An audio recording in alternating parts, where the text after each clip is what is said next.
esse fogo que queima. Sem muitas delongas, eu queria que os irmãos abrissem as vossas Bíblias assim que os que puderem sentar à frente, se possível, em Filipenses.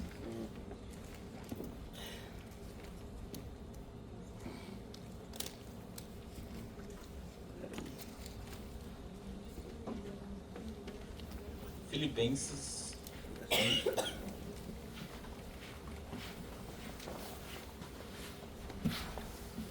Como os irmãos já devem ter visto ali no cartaz, eu dei o tema a esta mensagem como fé que traz bonança. Você que encontrou, se pudesse colocar de pé em reverência à palavra de Deus. Filipenses 1, vamos ler do 21 ao 25. Que diz assim: porque para mim o viver é Cristo e o morrer é ganho. Mas se o viver na carne me der fruto da minha obra, não sei então o que deva escolher. Mas de ambos os lados estou em aperto, tendo o desejo de partir e estar com Cristo, porque isto é ainda muito melhor. Mas julgo mais necessário, por amor de vós, ficar na carne, ou seja, ficar vivo. E tendo esta confiança, sei que ficarei e permanecerei com todos vós para proveito vosso e gozo da fé. Só de aí podemos assentar.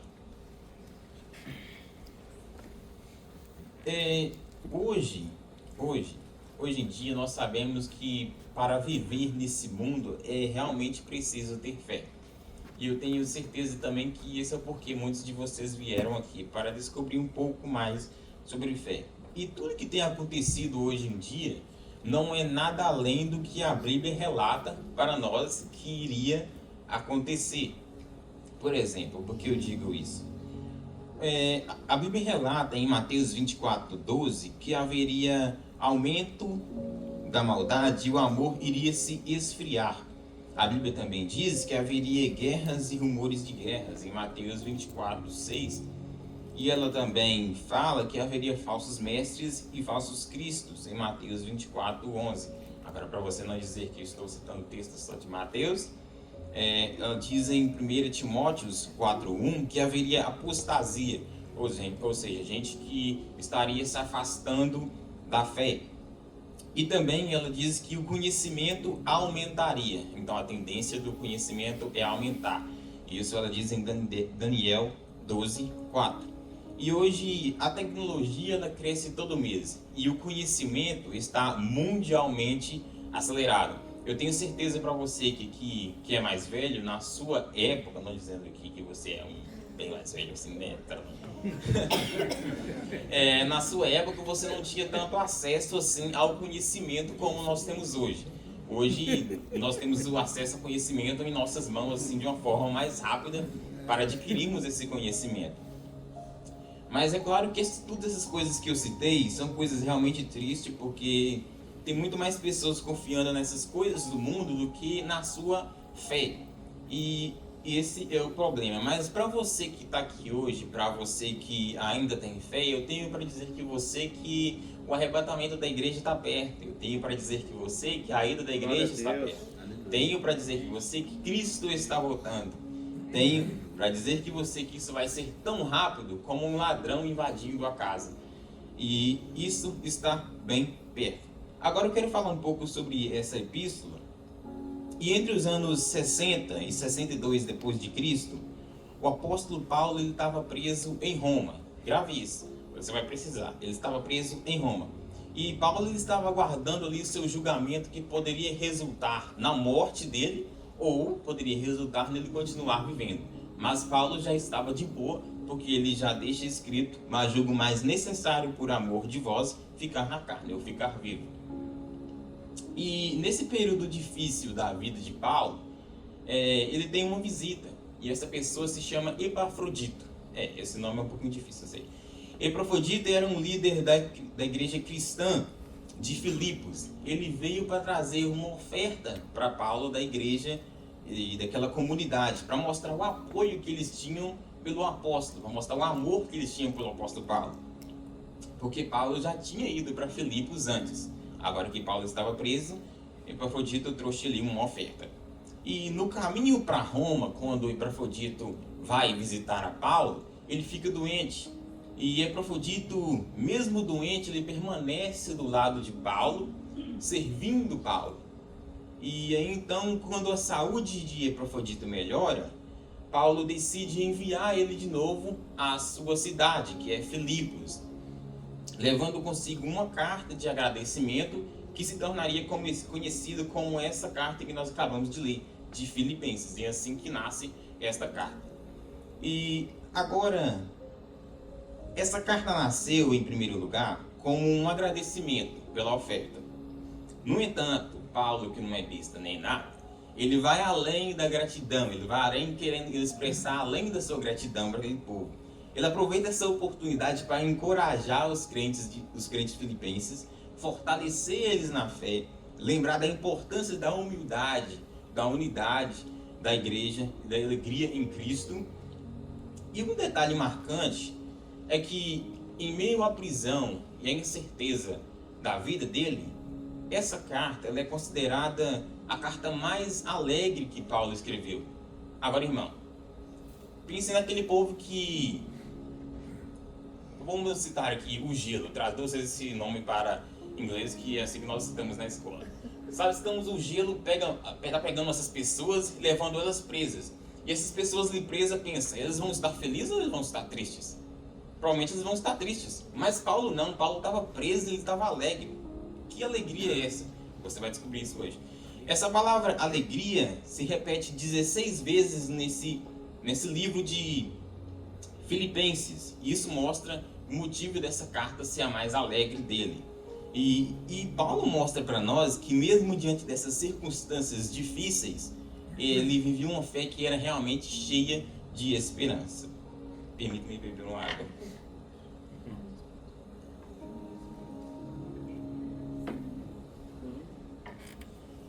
Acabando aqui agora essa introdução, sei que é um pouco longa, quero aqui começar a pregar. Então, a epístola aos Filipenses. O motivo da alegria de Paulo.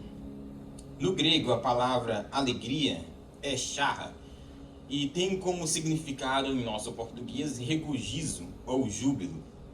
Mas Paulo, que estava na prisão, como ele estava com tanta alegria? Eu não vou deixar isso martelando na sua cabeça, eu vou te explicar aqui hoje. Eu digo que é através do fruto do Espírito Santo, porque em Gálatas 5:22 diz: mas o fruto do Espírito Santo é amor, alegria, paz, paciência, amabilidade, bondade, fidelidade, mansidão e domínio próprio. Então essa alegria, ela não provia de Paulo, ela provia do Espírito Santo que Paulo carregava. Glória a Deus. Agora você entende por que ele estava alegre? E agora, para você que talvez está falando assim, só vai saber se eu posso confiar nesse menino aí em cima do altar falando dessas coisas. É uma coisa realmente enorme.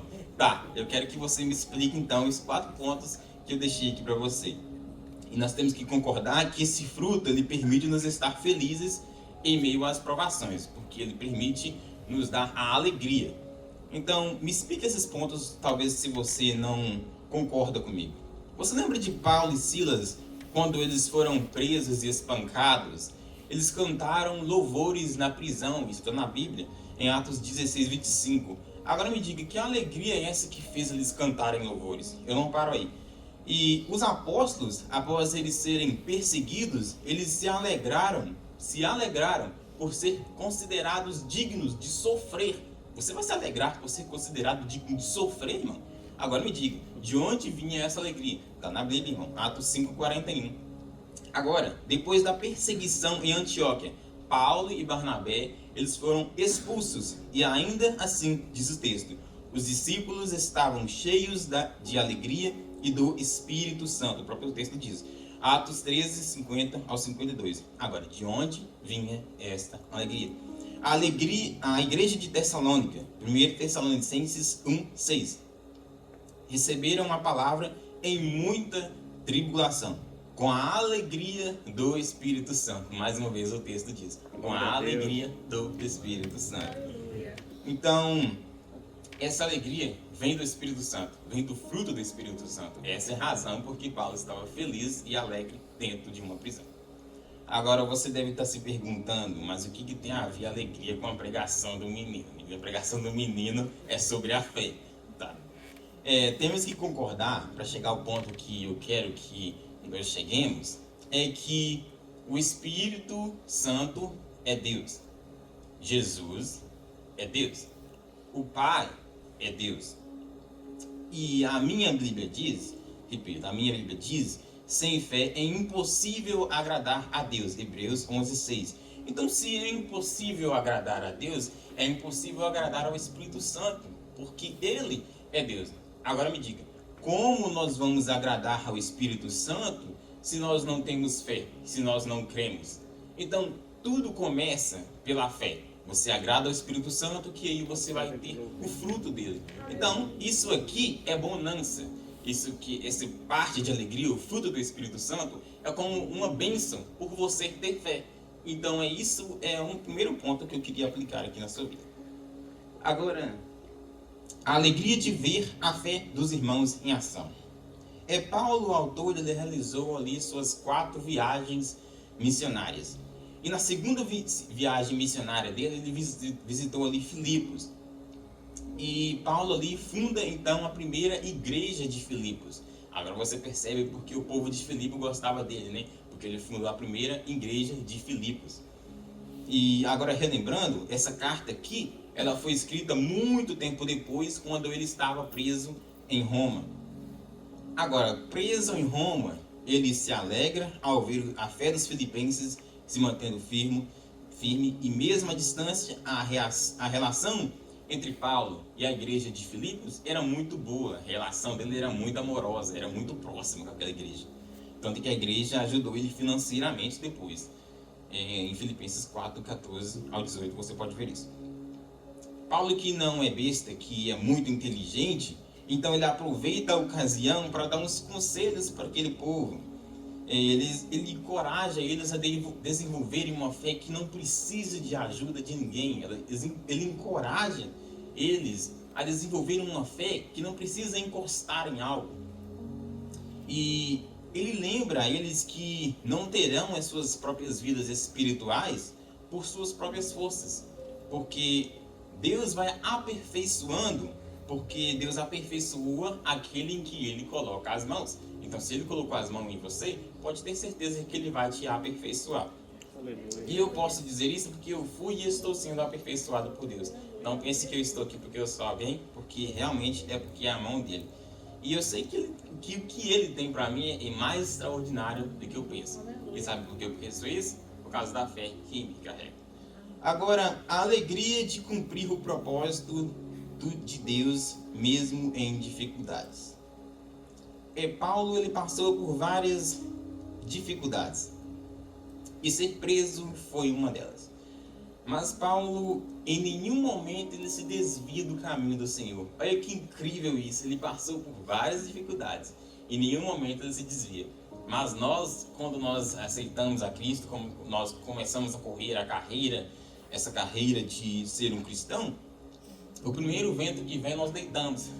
Não dá, irmão. Nós falamos, Deus, não vai dar. Pra mim não dá.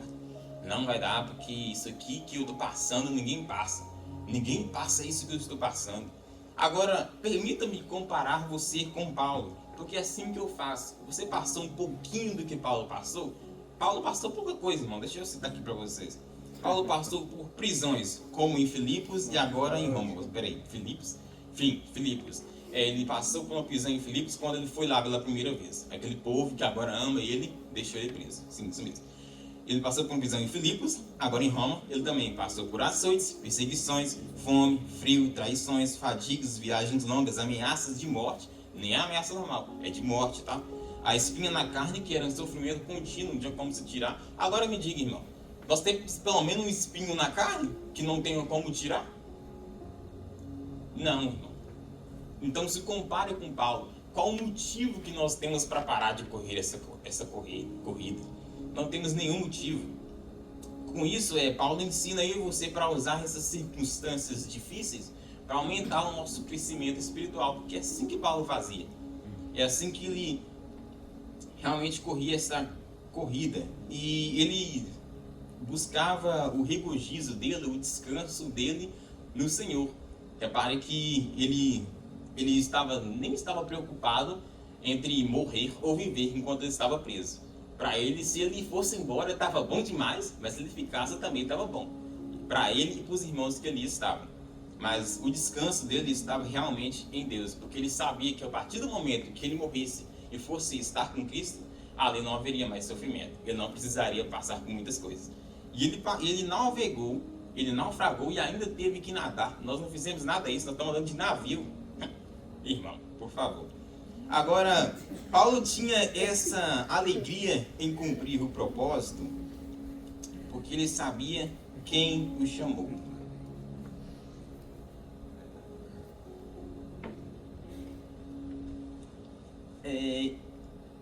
Paulo não vivia pelo conforto, ele vivia pelo propósito. E repare isso, muitos de nós temos um propósito realmente lindo, mas nós não saímos do nosso conforto. Muitas vezes, pode perguntar ao pastor Samuel, ele tem um propósito realmente lindo, mas quantas vezes ele precisou sair do conforto?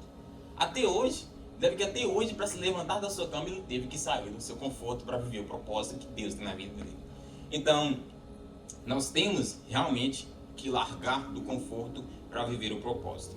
Acredite, não é fácil, mas Deus é quem nos sustenta. A alegria dele não estava em escapar da dor. Paulo ele não tentava escapar da dor. Ele passou por muitas coisas difíceis, mas a alegria dele estava em frutificar no reino.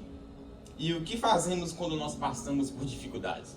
Deixa eu te perguntar. Talvez nós criticamos a Deus, nós questionamos Ele, nós culpamos a Deus. Agora, sabe a diferença de Paulo para nós?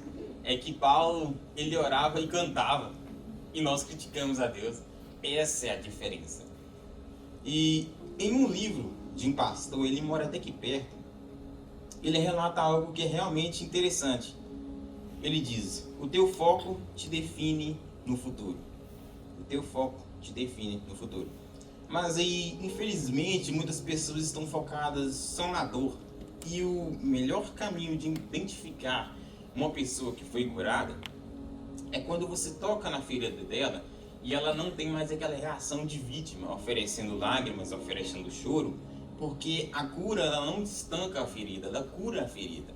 Então, se ainda está doendo, é porque você ainda está no processo de cura. E é como, se você não quer ser curado, é como adicionar, qual a palavra certa? Como adquirir a cultura de andar de muletas. Você está andando de muletas porque você não quer ser curado. Ou seja, você nunca vai aprender a correr a corrida da vitória. E acredite, uma das primeiras coisas que eu aprendi com Paulo é: saia das muletas. Se você foi machucado ontem, tem que ser curado hoje, o mais rápido possível. E aprenda a correr e comece a sentir o vento de vitória. Eu digo isso porque isso é experiência minha que eu coloquei aqui nesse texto. Aprenda a correr a corrida da vitória. Não fica andando de muleta, irmão. Porque quem anda de muleta, irmão, você tá querendo alguém para te ver de muleta? Não, irmão, eles têm que te ver correndo a corrida da vida. Não importa quanto tropeça, irmão, você vai ter que continuar correndo, assim como o Paulo fez. E quando você crê, agora tem aqui um bônus, uma coisa boa, bonança, vamos dizer assim. Quando você crê, porque muitas das vezes nós pensamos: mas eu não sei se vou conseguir ser curado. Mas pelo fato que você pensar em correr a corrida da vida, você fala assim: eu tenho fé, eu vou correr. O Espírito Santo te ajuda a tirar as muletas. E esse é o ponto bom. Então você não começa a correr a corrida sozinho. O Espírito Santo vai te ajudando. E nessa corrida, ele te sustenta com toda a alegria que provém do fruto dele. E tem muitas outras coisas no fruto dele, irmão. E muitas vezes nós pedimos para Deus fazer com os nossos parentes primeiro. Pedimos a Deus: Deus, faça com vocês que são casados, faça com a nossa esposa, faça com o nosso marido primeiro, faça com os nossos parentes, faça com nossos amigos, faça com os nossos irmãos. Quando Deus quer realmente fazer com você. Se Deus, talvez se você for um ponto muito importante na sua família, se Deus fazer com você, Ele sabe que Ele ganha a sua família toda. Então, irmão, Jesus ele sempre vai ao ponto mais importante de nossa vida. Glória a Deus. Repare, antes de Jesus ressuscitar a Lázaro, ele foi ao ponto mais importante da vida de Marta. Antes que Paulo chegasse a Damasco, Jesus foi ao ponto mais importante da vida de Paulo. Então, e olha só, né? Paulo, que era um caçador de cristãos, vamos dizer assim, um dos piores, olha o que Jesus fez com ele. Então, o que ele não pode fazer com você. Isso nos leva ao nosso segundo ponto, que é um ponto que talvez os irmãos vieram para saber, que é como fortalecer a fé. O primeiro ponto é controlar pensamentos. No capítulo final de Filipenses, Paulo continua falando sobre gozo, que significa satisfação interior. E ele fala isso para fortalecer aqueles irmãos na fé. Lembre-se que ele estava escrevendo para aquele povo de Filipenses, aquele povo de Filipe. Isso era uma das prioridades de Paulo quando ele começou a escrever a carta. Agora ele associa isso com um pensamento que é controlado pelo Espírito Santo. Um pensamento que é moldado pelo Espírito Santo. Assim ele cria uma vida cristã, nós criamos uma vida cristã disciplinada. O primeiro passo para ter uma mente controlada, pensamentos controlados, ele deixou escrito no versículo 8 do capítulo 4. Permita-me ler. Por último, irmãos, tudo que é verdadeiro, tudo que é honesto, tudo que é justo, tudo que é puro, tudo que é amável, tudo que é de boa fama, se alguma virtude há, se há algum louvor, nisso pensai. Então, Paulo estava querendo dizer, a nossa mente tem que estar em Cristo. Tudo aquilo que é bom, tudo aquilo que é puro, só Ele. A nossa mente tem que estar em Deus, a nossa mente tem que estar no Espírito Santo. E como eu sei se o pensamento não é bom? Todo pensamento que é contrário ao que é falado nesse texto que eu acabei de ler é o tipo de pensamento que nós temos que nos livrar. E todo esse pensamento que não está nesse texto que eu falei agora não provém de Deus. Pensar nessas coisas, irmão, nessas coisas que foram faladas aqui nesse texto, traz paz. E tal paz só o fruto do Espírito Santo pode trazer, porque é mais uma coisa que tem dentro do fruto do Espírito Santo. Tenho certeza que agora vocês vão querer esse fruto. Então, em resumo aqui sobre essa parte, tudo que nós precisamos nós encontramos em Deus. Literalmente tudo. O segundo passo para controlar os pensamentos é repreendê-los. E caso você não saiba, e se souber também eu vou falar de novo, só funciona quando repreendemos em o nome de Jesus. Então, quando vem um pensamento ruim na sua cabeça, repreenda ele em nome de Jesus. Pois esse nome é o único nome que tem poder suficiente, autoridade suficiente para criar a paz. E terceiro e não menos importante, pensamentos disciplinados necessitam ser reforçados com ações disciplinadas. Paulo ele aconselha os filipenses a seguirem o seu exemplo, mas não é porque Paulo era bom, porque ele era o cara, não se achava o melhor dos apóstolos, não. É porque ele praticava a mensagem que ele pregava. E, irmãos, a nossa mente é moldada por aquilo que nós absorvemos. Então, quanto mais você absorve de uma coisa, mais a sua mente é moldada por ela. Então, se você mais absorver desta palavra, mais nossa mente vai ser moldada por ela. E a Bíblia é vamos dizer assim, o ponto central para deixar o nosso pensamento na linha. E pensamentos santos precisam de ações santas.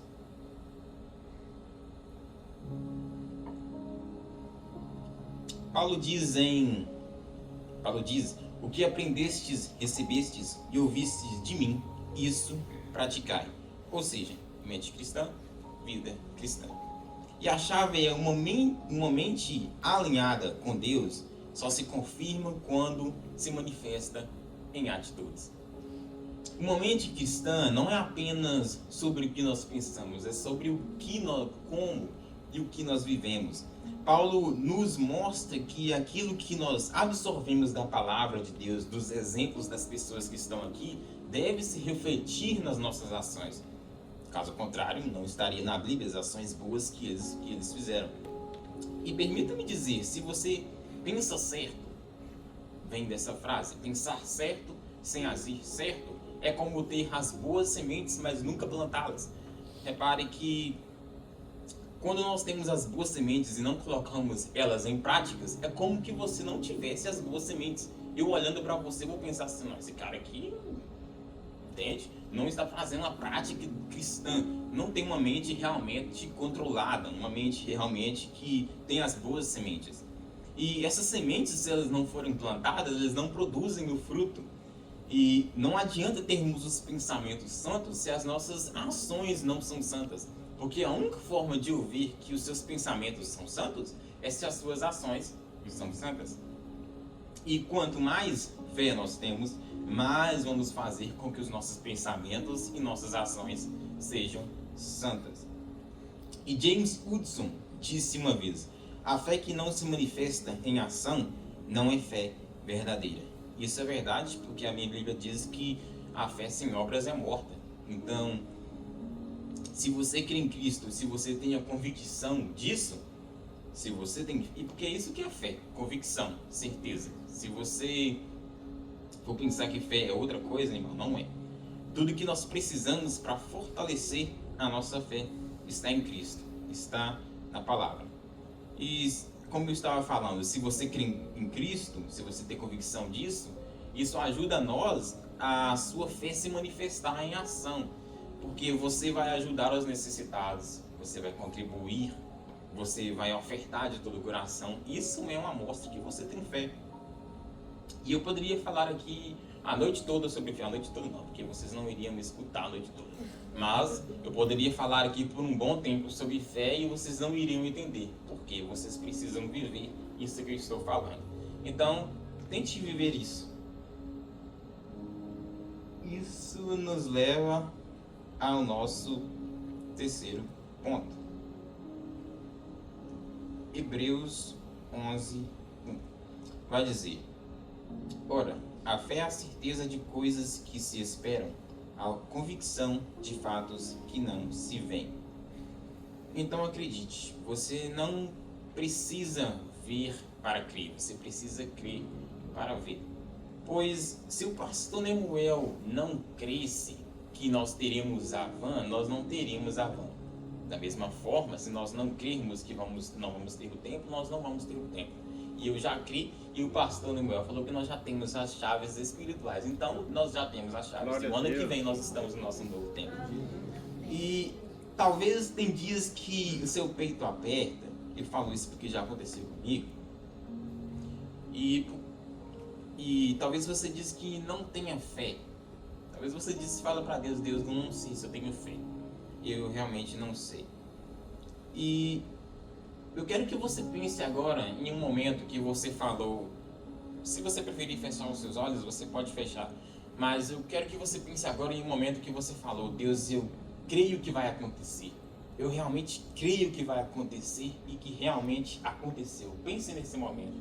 Pense nesse dia agora. Pense naquele momento que você falou: Deus, eu tenho fé. E que realmente aconteceu. Agora, se você pensou, agora pense naquele momento que você falou a mesma coisa, só que em outra situação. Pense que você falou: Deus, eu tenho fé que vai acontecer, mas que não aconteceu. Pense agora.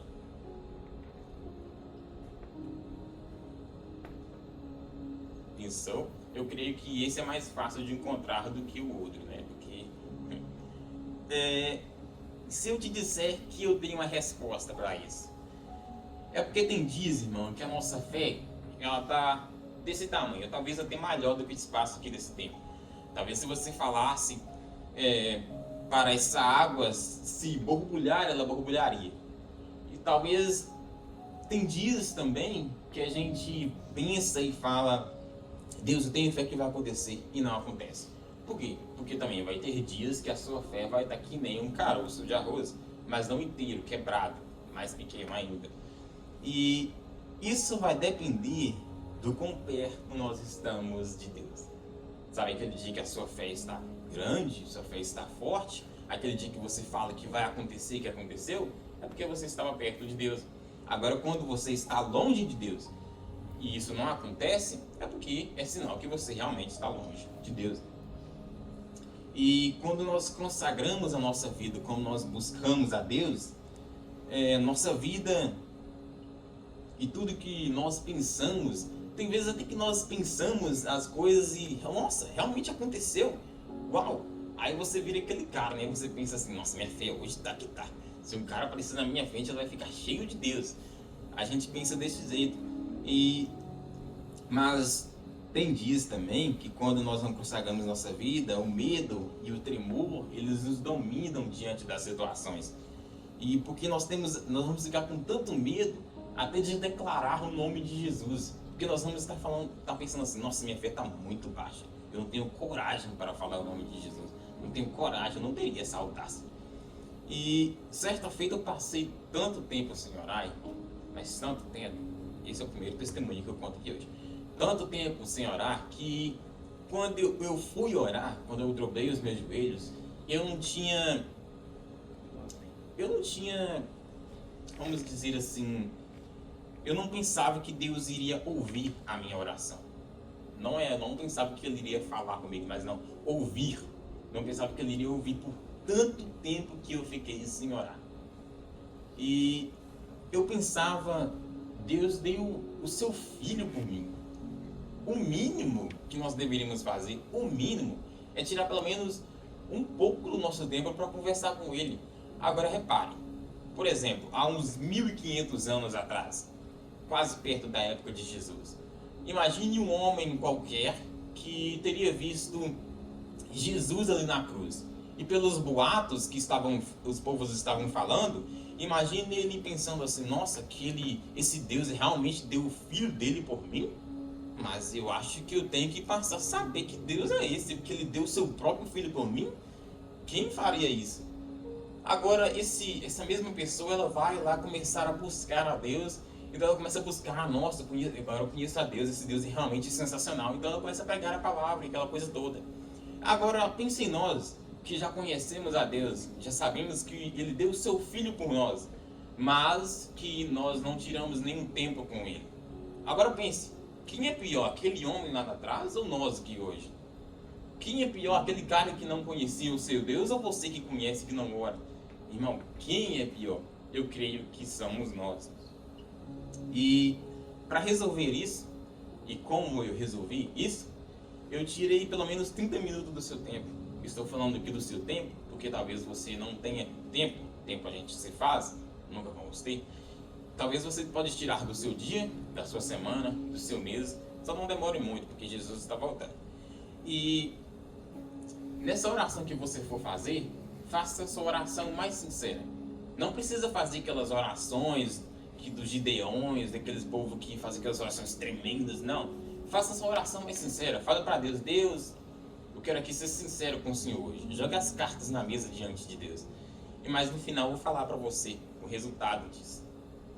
E vamos andar, porque o tempo não para. Eu quero que essa mensagem fique gravada na sua mente. Por isso eu preciso andar. A nossa fé é impossível crescer sem Deus estar conosco. Fé não é um sentimento. Não espere sentir alguma coisa para pensar que você tem fé.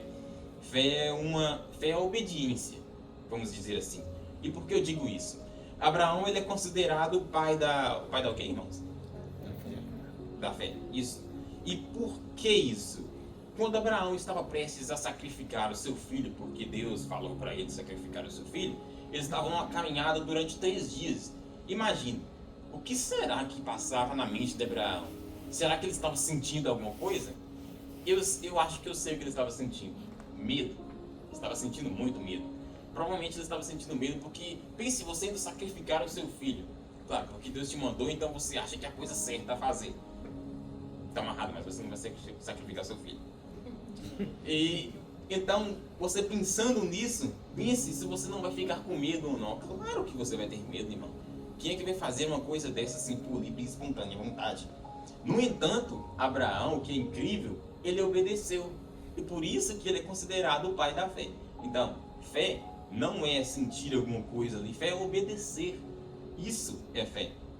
Abraão nem imaginou, que é engraçado, que no final daquela história Deus iria prover o cordeiro. E esse cordeiro, ele fala de Jesus. E o pastor um dia prega para nós, né, pastor? Pega para nós sempre o cordeiro lá. E talvez se você falar para o pastor para ele pregar o texto, talvez ele não pregue, porque ele só prega o que Deus manda ele pregar. Então aqui, permita-me te dar um bônus. Fale para Deus, conversa com Deus em toda sinceridade, assim Deus fala para ele, que ele pega a sua mensagem e você não precisa nem falar para ele, você está livre e pronto. Então, não tente imaginar o que Deus vai fazer, somente obedeça, e isso é fé. E a minha Bíblia diz em Romanos 1,17: o justo viverá da fé. E viver pela fé é depender de Deus em todas as situações. E inclusive foi Paulo que falou isso, que o justo viverá da fé. E isso mostra como ele realmente vivia da fé, porque o homem, para ter coragem de falar isso sem viver, é muita audácia. E com absoluta certeza ele vivia da fé, porque as coisas que ele fazia por amor a Cristo é realmente sensacional. Irmãos, eu queria que Tavani falar de outras coisas aqui, que existe 8 tipos de fé, mas vou deixar isso para outra ocasião. Eu já estou acabando. É só os irmãos para ficarem de pé. Quero aqui concluir esta mensagem. Tem uma coisa que Paulo,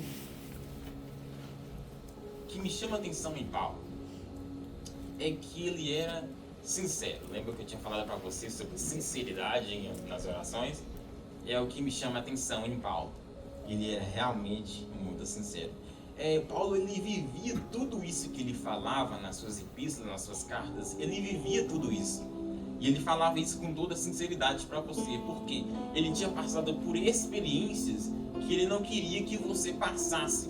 Então, por isso que ele fala essas coisas para você já ir pegando ali de cabeça, assim, e não fazer as mesmas coisas, mas fazer além do que ele fez. E quando a gente fala para Deus, Deus, eu não consigo, Deus, não sei se eu vou poder fazer, Deus já sabe que nós conseguimos. Por isso, se Deus não tivesse te pedido para fazer, Deus já teria te capacitado, para falar a verdade. Antes dele te pedir, ele já te capacitou para fazer. Então, somente faça. Permita-me contar isso. Depois desse testemunho, eu quero fazer uma oração. Deixa eu beber uma água.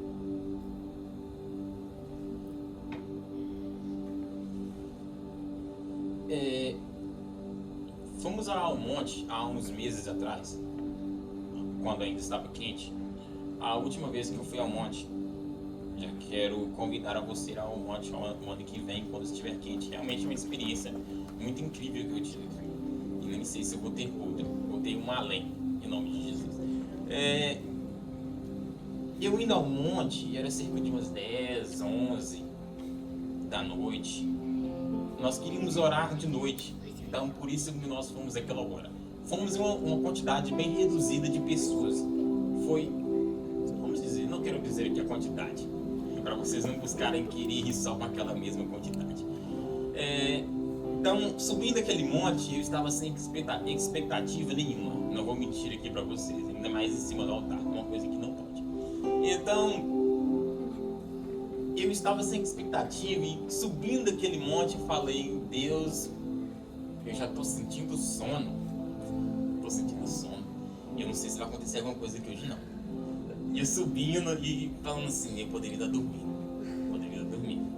Aí então, quando eu subo lá em cima, me ponho de joelhos e começo a orar, eu fico ali 10 minutos. Sabe aquele momento que a gente se ajoelha e fica ali 10 minutos ou 15 minutos, mas você não está orando, seu pensamento está além daquilo? Meu pensamento acho que estava em outra terra, porque não tem condição. Eu estava ali, naqueles 10 minutos, pensando em outras coisas. E depois desses 10 minutos, eu me toquei. Nossa, meu Deus, já passou 10 minutos. Perdi 10 minutos de sono e 10 minutos de oração. Eu estou falando isso porque é a mesma coisa que eu falei naquele dia, para você ver a gravidade, como eu estava aquele dia. E então eu falei para Deus, eu nem introduzi a minha oração, fui direto ao ponto, irmão. Falei assim, Deus, o Senhor sabe que eu gosto muito de ser músico. gosto muito de som, eu gosto muito de instrumentos.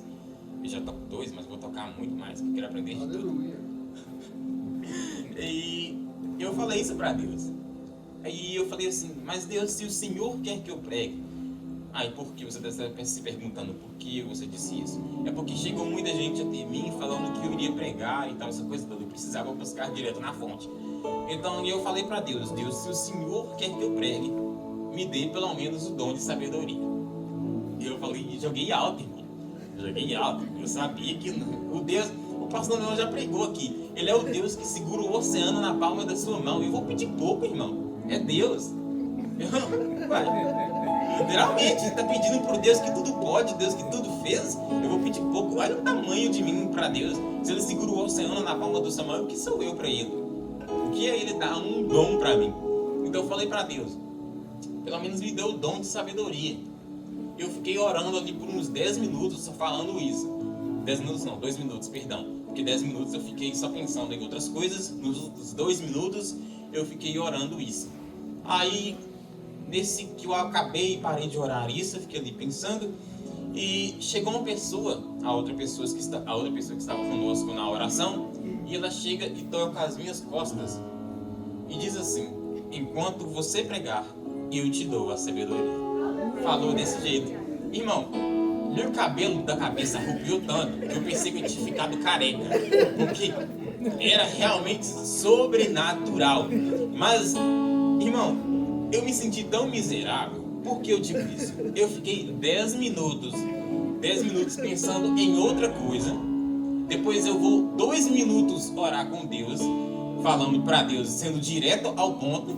E depois, nos 30 segundos, Deus vem e usa uma pessoa para falar comigo. Deus, gente, quão miserável eu sou. Quão miserável eu sou. Deus, Ele é o Deus tão bom que Ele me respondeu em 30 segundos. 30 segundos. Aquele irmão que chegou e tocou nas minhas costas, não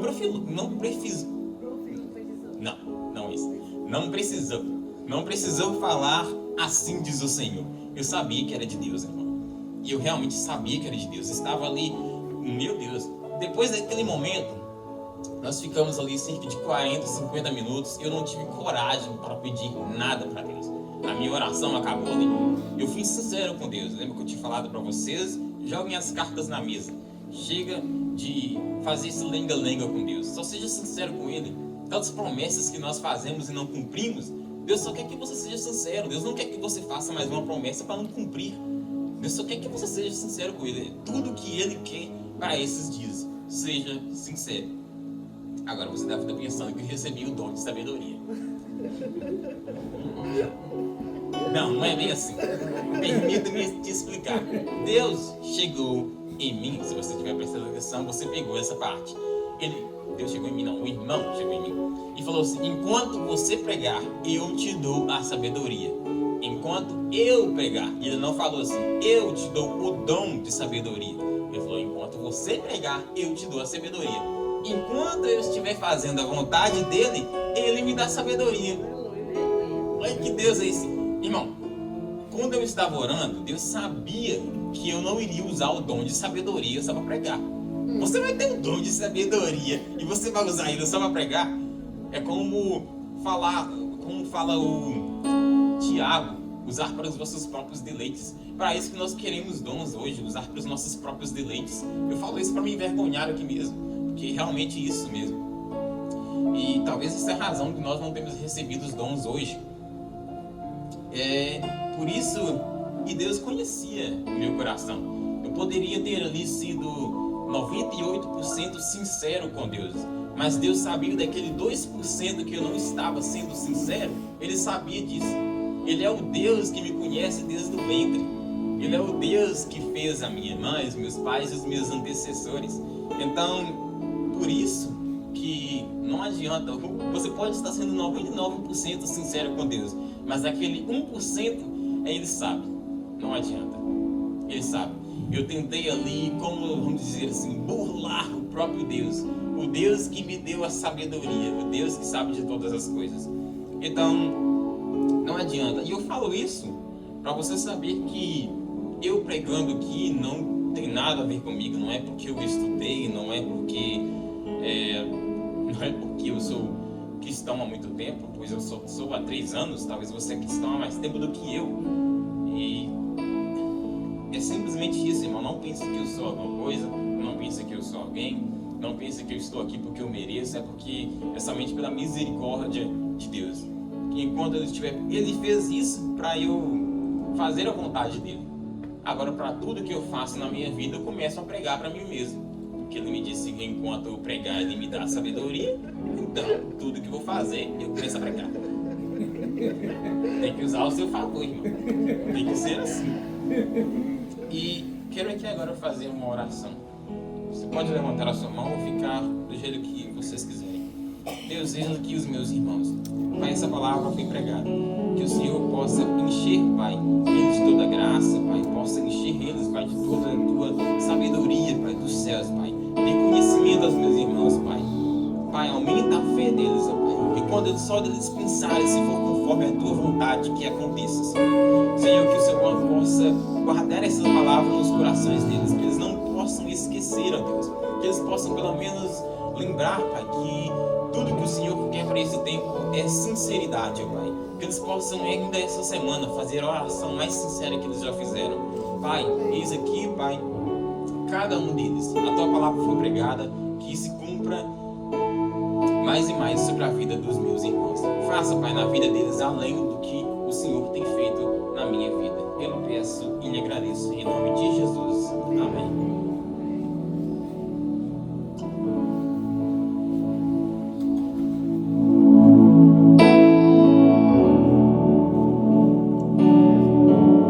Cada vez que a minha fé é